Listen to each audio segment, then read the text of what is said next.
Today I'm interviewing Coach Gavin Locklear from the NC State football staff, assistant wide receivers coach.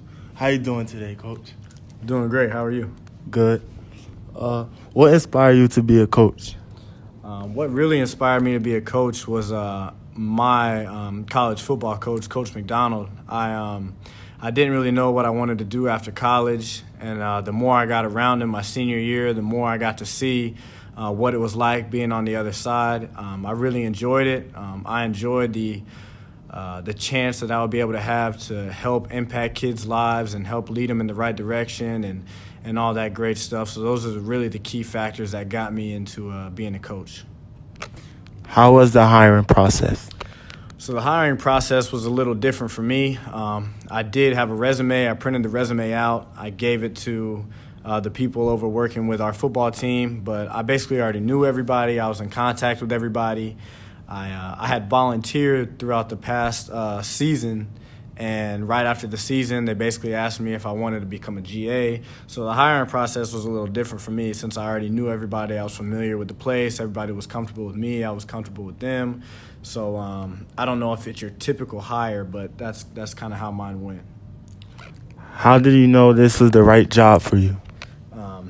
I knew this was the right job for me when I was volunteering. I volunteered. I worked long hours. I'd get in at 6 a.m. I'd leave at 11 or 10:30, and throughout the whole season, those 4 months, not really once in my mind did I have doubts about what I was doing. I wasn't second-guessing anything. I really just enjoyed every minute of it. Being around these guys, being around the coaches that I got to work with, I really formed stronger bonds with all the people around me. And the biggest thing for me was the enjoyment. It was not me waking up in the morning thinking, hey, I got to go into work. I really don't want to do this. I mean, my alarm went off. I was ready to get up out of bed. I was ready to go into work, and I was ready to enjoy my day. So what major did you study in college? So I was a sports management major in my undergrad here at NC State. So I've been kind of around sports the whole time, whether it was playing them or it was off the field in the classroom, also learning about sports. So, it was a sports management major.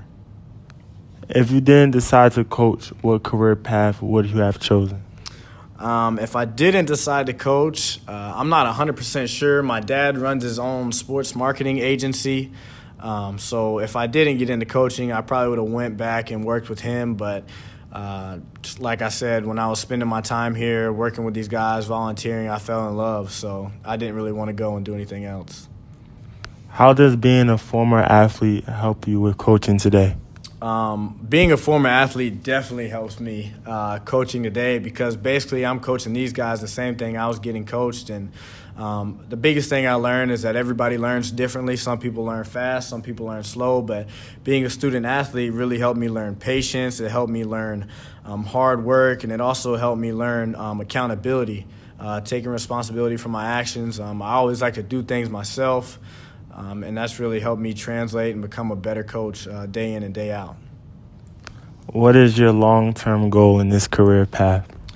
My long-term goal in this career path is definitely to become a head coach. I think I want to get into the NFL, the professional level of the football game.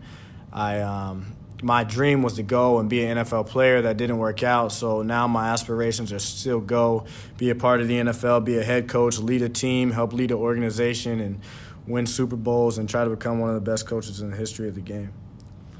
If there's any advice you have for kids that inspire to be a coach later on in life, what would you tell them? If there was any advice I would tell kids that were trying to get into coaching, it's not for really all the glory or maybe the money, you should say, that comes with the job. It's really more of you have to be able to build relationships. I think relationships are the most important thing. Having relationships with your players is one of the most important things. If you can come in and show your players and the people in the building with you that you care about them, that's the biggest way to get them to buy in and listen to you and do exactly what you tell them to do.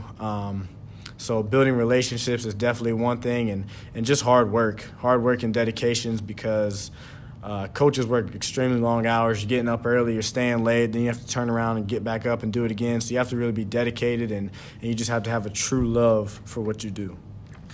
Thank you for your time today.